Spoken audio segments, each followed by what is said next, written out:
Hey guys, welcome back to the channel. This is my Gentle Giant Part 14 LUFENIA Plus run.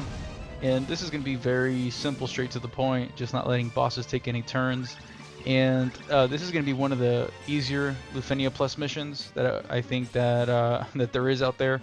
Here I'm going to start off by just applying all my calls, which are literally just defense downs. So Jack, Ferris, and Yuffie.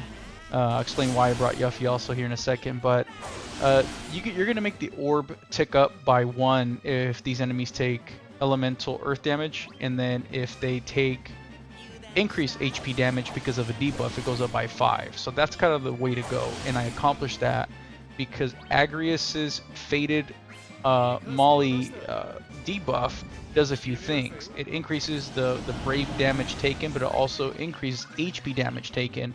And it also confuses the enemies, which is another form of just think about like paralyze, where they're not going to be able to do anything.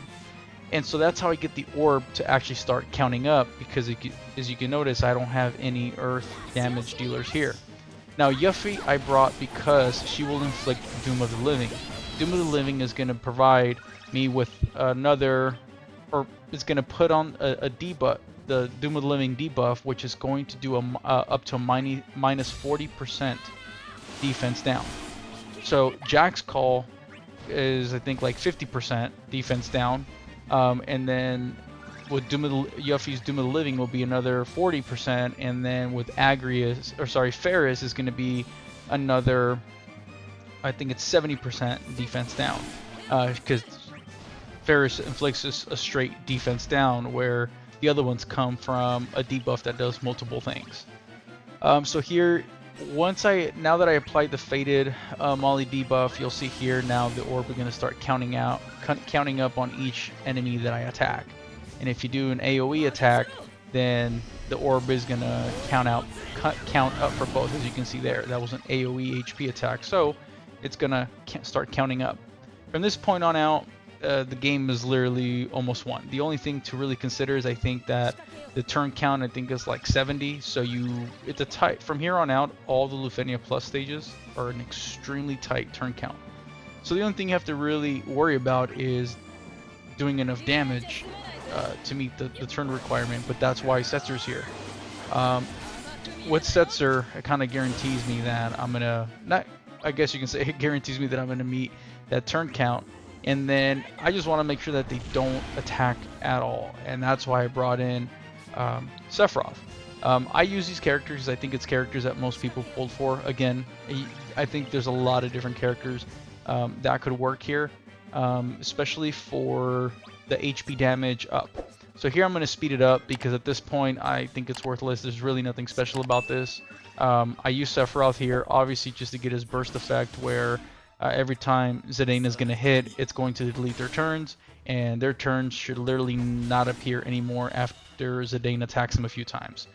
And that's pretty much it. As you can see, the orb count is going to go up, and that Faded Melody, which is the third debuff to the left, you'll see that it looks kind of like a bunch of question marks, and it's only with the turn count of 1. That's going to stay on there for the rest of the whole match, and that's what's going to allow the orb to continuously just tick up. Then the orb goes away, it'll come back, but that Faded Molly debuff is going to be on there, and it's not going to go away. So because it's on there, I don't have to worry about the orb.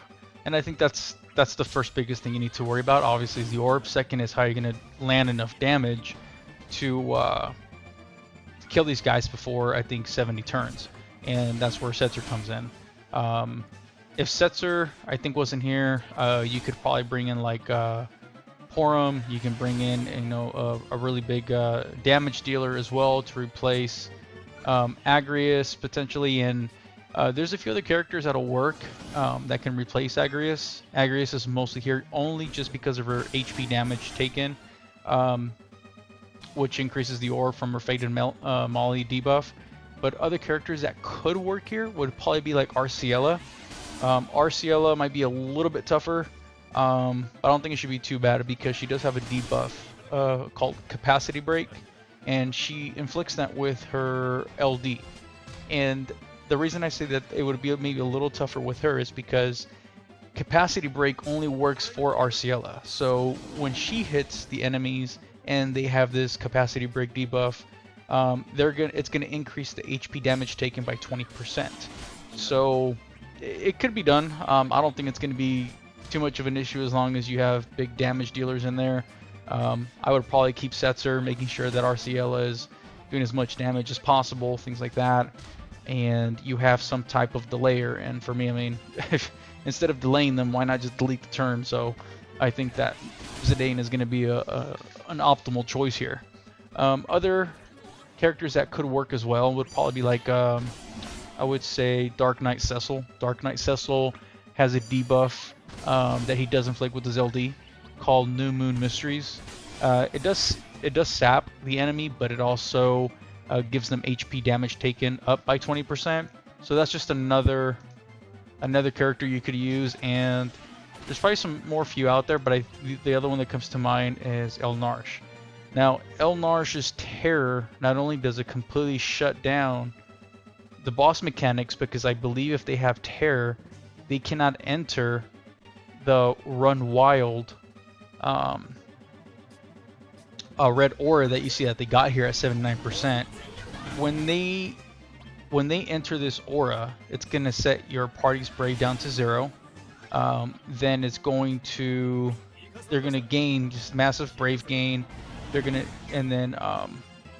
going to be an eye brave down aura as well, minus 80% for 3 turns. And then if they attack, all attacks are going to be their plus versions. And then they're going to also delay on the break. What else?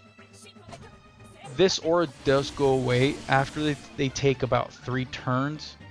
But you can just avoid all this with El Narsh altogether. So he's going to do technically 2 things, which is going to be completely shut them down and not let them even go into that mode, which I believe I don't think they patched that. I haven't ran through or seen anybody use El Narsh, but I know that he can be ran here because his Terror does inflict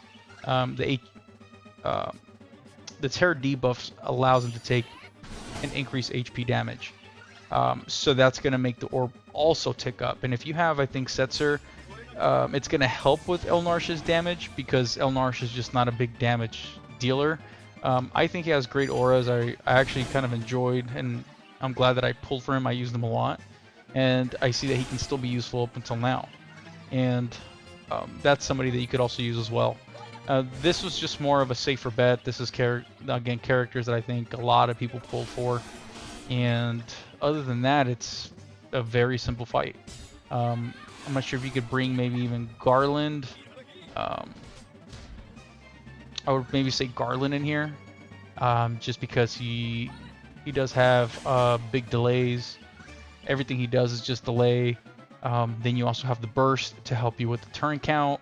And then alongside, he's going to give everybody an increased attack, things like that. So everybody's going to be hitting a lot harder.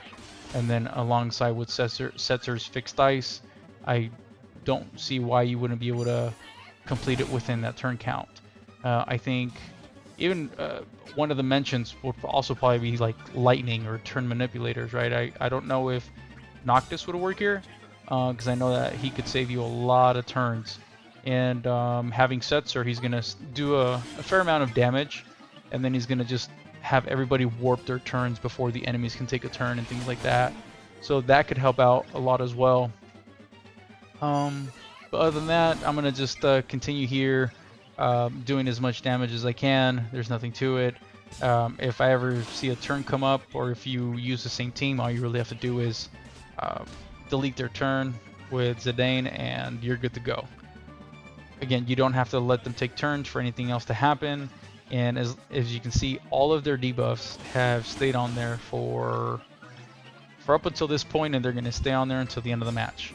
There's no way for them. They don't automatically dispel all their buffs or anything like that, at least not that I'm aware of, unless it's something new, but they do not dispel the buffs. So whatever you apply from the very beginning, as long as you have Zidane, some type of delayer, and you're not letting them attack, you should be good to go.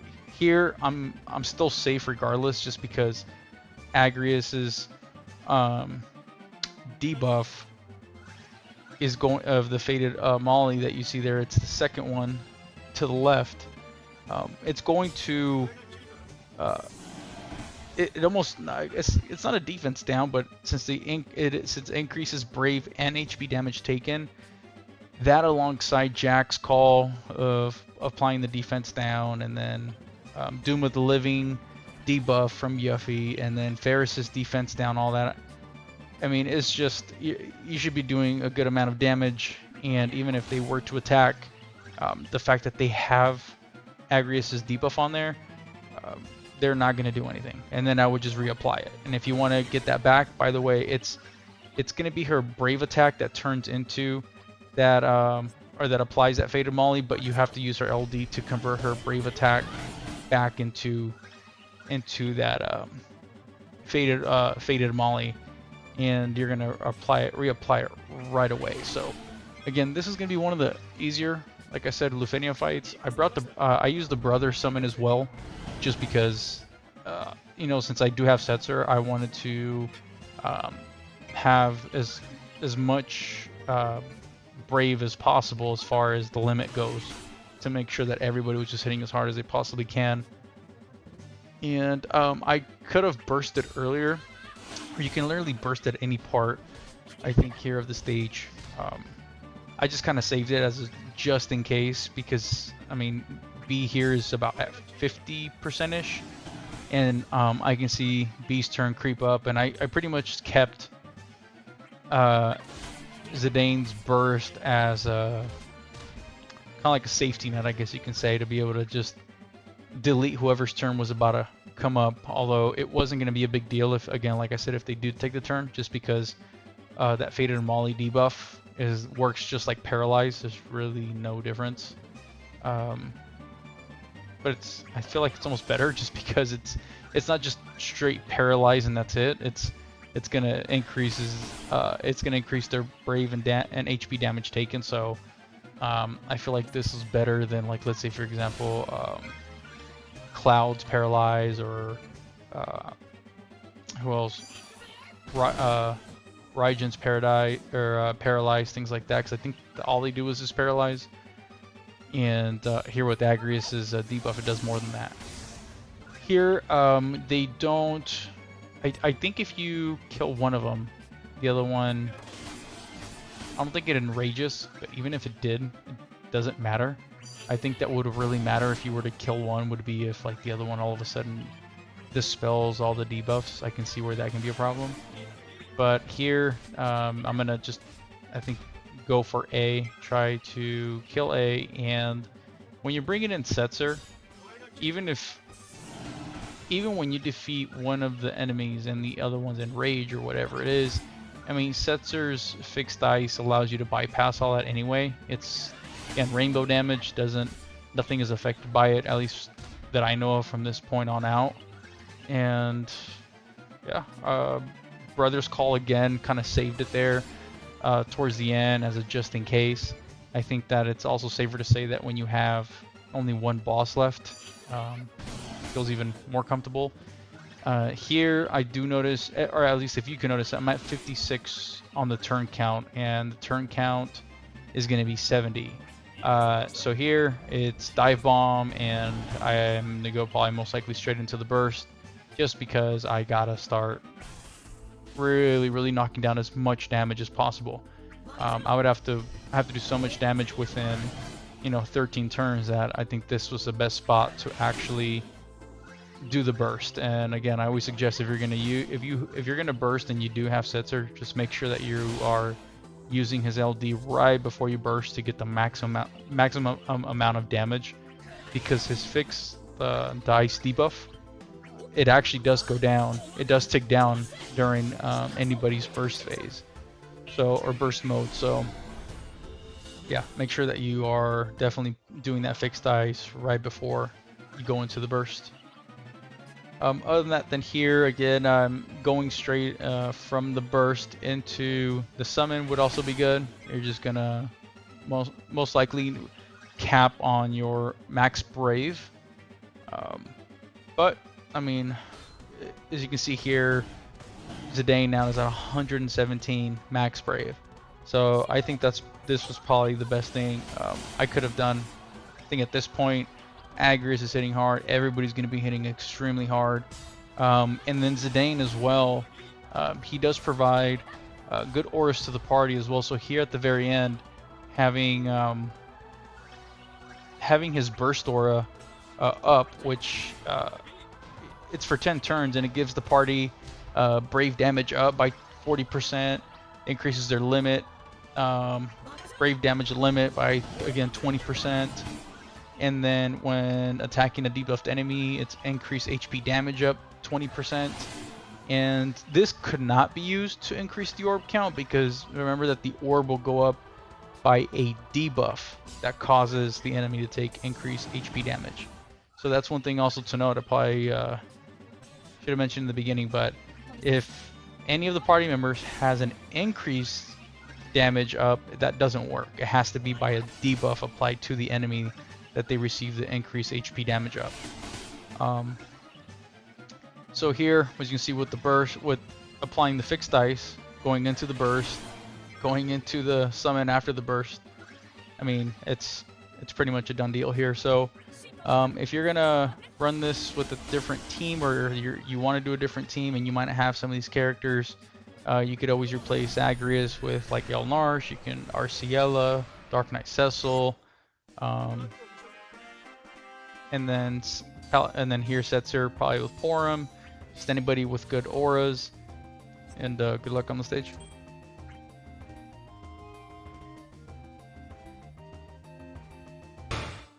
Thanks for watching. Make sure to like, subscribe, and turn on notifications for new content. Also, let me know in the comment section what you think about this mission and who you used to complete it. Check the links in the description for Opera Omnia websites that give you a bunch of helpful information, and I'll see you on the next one.